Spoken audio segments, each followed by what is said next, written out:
Assalamualaikum warahmatullahi wabarakatuh. Perkenalkan, kami dari kelompok 3 ingin mempresentasikan tentang kepemimpinan. Anggota kami yaitu Mela Mirzafiana, Rizky Anissa Zahranida, Tita Dwi Nur, dan Nopita Indrianti. Materi yang pertama akan disampaikan oleh Mela. Dan di sini saya akan menjelaskan mengenai pemimpin dan kepemimpinan serta pimpinan dan manajer. Nah, di sini pasti teman-teman udah sering dengar ya kata-kata pemimpin, kata-kata kepemimpinan ataupun manajer. Nah, tapi di sini juga pasti ada yang masih bingung nih, pemimpin itu apa sih, kayak gimana? Terus pemimpin tuh apa bedanya pemimpin sama manajer? Apakah dia sama gitu ya? Nah, jadi kalau pemimpin itu adalah orang yang memimpin kelompok, bisa 2 orang atau lebih, baik organisasi maupun keluarga. Sedangkan kepemimpinan itu kemampuan seorang pemimpin untuk mengendalikan, memimpin, mempengaruhi pikiran, perasaan, ataupun tingkah laku orang lain. Untuk apa sih? Untuk mencapai tujuan yang telah ditentukan sebelumnya. Jadi kepemimpinan itu lebih ke kemampuan seorang pemimpin, lebih ke kemampuannya, lebih ke soft skill-nya gitu. Dan pemimpin ini tuh harus memiliki sifat loyalty, educate, advance, dan disiplin. Nah, dalam bahasa Inggris, pemimpin itu kan sering disebut dengan leader ya kan? Nah, leader ini mempunyai tugas untuk lead anggota di sekitarnya. Nah, lead ini tuh singkatan dari loyalty, educate, advance, dan disiplin. Pertama nih, pemimpin itu harus memiliki sifat loyalty. Jadi pemimpin tuh harus bisa loyal, dia harus loyal dan mampu membangkitkan rekan kerjanya. Maksud membangkitkan itu membangkitkan rekan kerjanya untuk bisa loyal juga, loyal terhadap pimpinan, loyal terhadap organisasi, terhadap perusahaan, ataupun loyal terhadap rekan-rekan kerjanya. Terus selanjutnya itu ada educate. Nah, di sini tuh pemimpin juga harus dapat mengedukasi rekan-rekan kerjanya. Contoh nih, rekan kerjanya punya salah gitu ya, nggak benar gitu. Terus pemimpin tuh juga harus bisa mengedukasi yang lebih baik gitu. Jadi rekan kerjanya juga bisa mengintrospeksi diri dia gitu. Jika kayak oh aku gini salah, jadi harus seperti ini kayak gitu. Terus selanjutnya ada advice. Nah, advice ini tuh gini. Contohnya saja setiap perusahaan, setiap organisasi itu kan pasti mempunyai permasalahannya masing-masing ya kan. Nah, pemimpin itu harus dapat memberikan saran, dia harus bisa memberikan saran, dia harus bisa memberikan nasihat, dan dia harus mencari nih jalan tengahnya, dan dia harus bisa memecahkan suatu permasalahan tersebut. Itu fungsi advice-nya. Terus yang terakhir itu disiplin. Nah, disiplin itu sangat penting ya, karena pemimpin itu kan sebagai contoh, sebagai acuan gitu. Jadi pemimpin tuh harus bisa disiplin dan menegakkan kedisiplinannya di kehidupannya dia sehari-hari. Jadi rekan kerjanya itu juga bisa mencontoh pimpinannya. Kalau pimpinannya disiplin kan rekan kerjanya juga bakal disiplin gitu. Terus selanjutnya nih ada pimpinan dan manajer. Nah, di sini tuh kan perbedaan antara pimpinan dan manajer tampak dari kompetensinya masing-masing. Kalau pimpinan adalah orang yang dapat menentukan secara benar apa yang harus dikerjakan. Sedangkan manajer adalah orang yang dapat mengerjakan tugas dan tanggung jawab yang telah ditentukan. Jadi pimpinan dan manajer ini tuh secara garis besar hampir sama. Hampir sama ya. Kalau pimpinan itu tuh dia itu bisa menentukan sendiri nih apa yang harus dia kerjakan secara benar ya, tapi ya menentukan secara benar apa yang harus dia kerjakan, dan dia itu juga menentukan apa yang harus dikerjakan rekan-rekan kerjanya, kayak menentukan apa yang harus dikerjakan anak buahnya. Sedangkan kalau ini Manajer, dia itu mengerjakan tugas, dia mempunyai tanggung jawab, tapi tugas yang dia kerjakan itu sudah ditentukan sebelumnya gitu.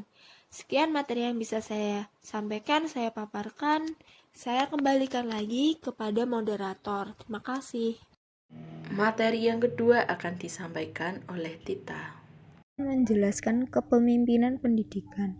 Kepemimpinan pendidikan adalah sekumpulan dari serangkaian kemampuan dan sifat-sifat kepribadian, termasuk di dalamnya kewibawaan, untuk dijadikan sebagai sarana dalam rangka meyakinkan yang dipimpinnya agar mereka mau dan dapat melaksanakan tugas-tugas yang dibebankan kepadanya. Tipe-tipe kepemimpinan pendidikan ada 3. Yang pertama tipe otoriter, kedua tipe laissez-faire, yang ketiga tipe demokratis. Yang pertama tipe otoriter. Tipe otoriter itu sendiri adalah seseorang pemimpin yang tergolong otokratik, memiliki serangkaian karakteristik yang biasanya dipandang sebagai karakteristik yang negatif. Dengan istilah lain, pemimpin tipe ini adalah seorang yang egois. Yang kedua, tipe laissez-faire, di mana merupakan kebalikan dari pemimpin otoriter.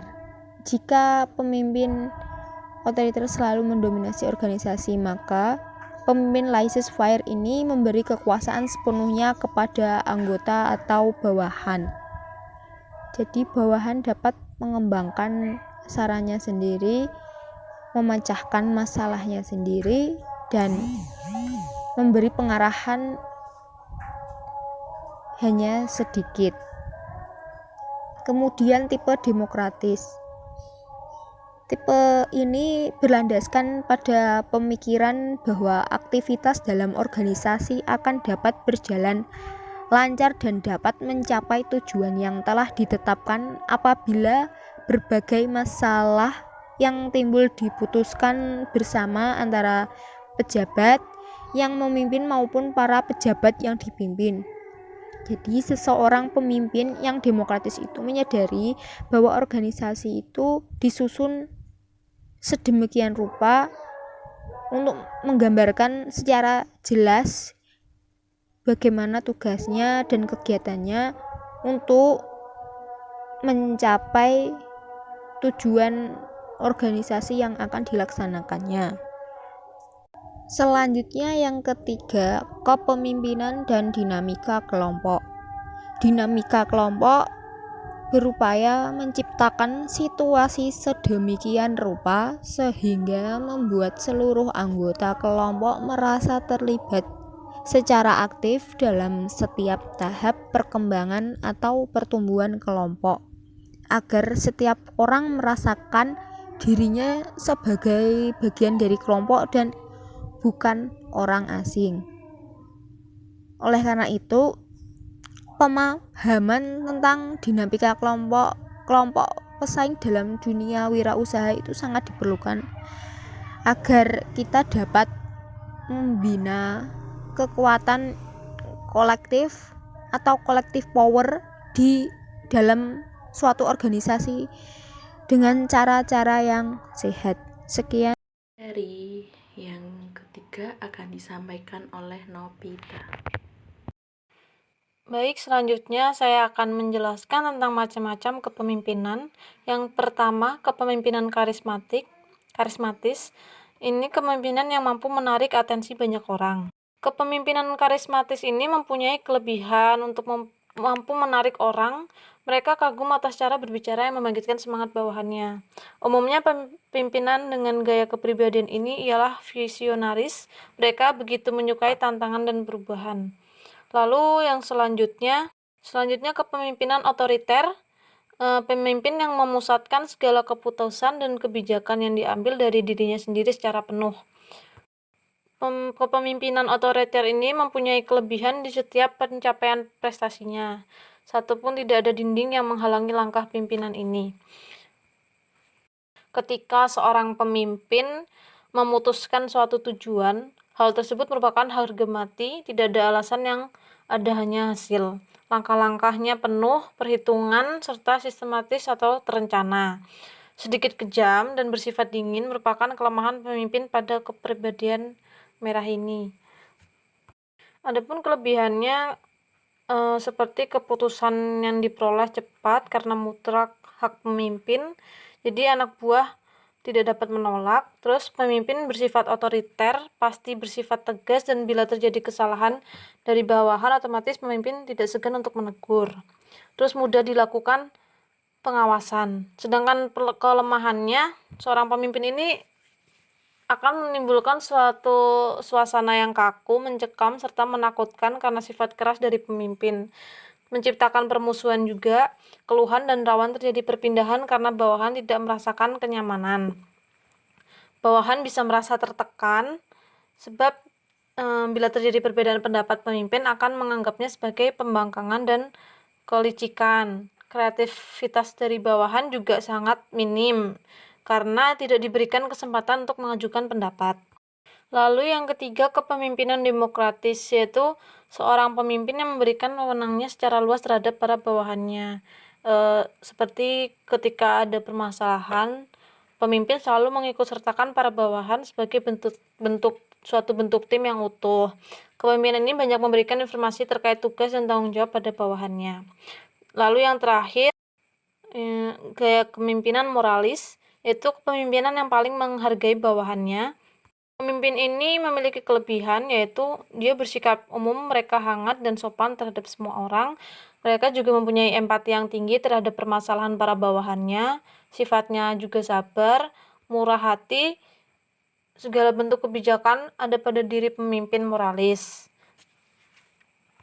Baik, sekian penjelasan dari saya mengenai macam-macam kepemimpinan. Selanjutnya saya serahkan kepada moderator. Selanjutnya akan disambung oleh Zahra. Saya akan menjelaskan tentang tipe-tipe kepemimpinan. Yang pertama yaitu tipe otokratik. Pemimpin otokratik adalah seseorang yang mempunyai sifat sangat egois, di mana ia ingin menunjukkan apa yang menjadi kelebihan dirinya. Ia tidak dapat menghargai harkat dan martabat bawahannya, karena ia menganggap bahwa bawahannya itu seperti alat atau mesin yang dapat ia suruh-suruh. Kemudian yang kedua itu ada tipe paternalistik. Pemimpin ini bersifat tradisional. Pemimpin ini biasanya dapat menjadi tauladan atau menjadi panutan di masyarakat. Misalnya saja seperti tokoh adat, ulama, dan juga guru. Kemudian yang ketiga ada tipe karismatik. Pemimpin ini mempunyai daya tarik tersendiri, sehingga ia mampu memperoleh pengikut sampai dengan jumlah yang sangat besar. Ya pastinya pemimpin ini dikagumi oleh banyak orang. Kemudian yang keempat yaitu tipe laissez-faire. Pemimpin yang berpandangan bahwa anggotanya dapat berjalan sendiri dengan lancar. Pemimpin ini menganggap bahwa anggotanya itu adalah orang dewasa yang mampu berpikir apa yang bakal ia lakukan dan apa yang menjadi tujuan mereka. Kemudian yang kelima yaitu tipe demokratis. Pemimpin ini memberikan pembagian peranan sesuai dengan tingkatannya dan dapat memperlakukan manusia dengan cara yang manusiawi, dan juga dapat menjunjung harkat dan martabat manusia. Jadi menurut saya tipe pemimpin yang dapat menghargai bawahannya yaitu adalah tipe demokratis. Materi selanjutnya saya akan menjelaskan tentang kepemimpinan situasional. Kepemimpinan situasional adalah Cara mempengaruhi orang lain atau kelompok sesuai dengan tingkat kematangannya. Tingkat kematangannya dibagi menjadi 2 bagian. Yang pertama ada kematangan psikologis, misalnya saja seperti kepercayaan diri, kemampuan, dan kesiapan menerima tanggung jawab.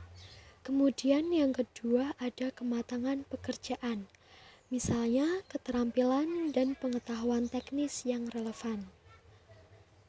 Kepemimpinan situasional Hersey dan Blanchard adalah kepemimpinan yang didasarkan atas hubungan saling mempengaruhi antara lain sebagai berikut.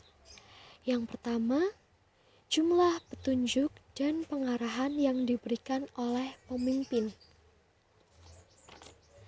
Pemimpin akan mengarahkan tugas untuk bawahan sesuai dengan kebutuhannya masing-masing. Yang kedua, ada jumlah dukungan sosio-emosional yang diberikan oleh pimpinan. Pemimpin sangat memperhatikan situasi yang dihadapi dan juga memberikan dukungan secara langsung berupa motivasi kepada bawahan. Yang ketiga, ada tingkat kesiapan atau kematangan para pengikut yang ditunjuk dalam melaksanakan tugas khusus, fungsi, atau tujuan tertentu. Materi yang terakhir akan disampaikan oleh Rizky Anissa. Materi yang terakhir yaitu kepemimpinan transformatif. Kepemimpinan transformatif didefinisikan sebagai kepemimpinan di mana para pemimpin menggunakan karisma mereka untuk melakukan transformasi dan merevitalisasi organisasinya. Para pemimpin transformatif ini lebih mementingkan merevitalisasi para pengikut organisasinya secara menyeluruh ketimbang memberikan instruksi-instruksi yang bersifat top-down. Pimpinan transformatif memiliki ciri-ciri yaitu memiliki karisma, kemudian mereka senantiasa menghadirkan stimulasi intelektual, artinya mereka selalu membantu dan mendorong para pengikutnya. Kemudian lebih perhatian dan peduli terhadap setiap individu pengikutnya. Kemudian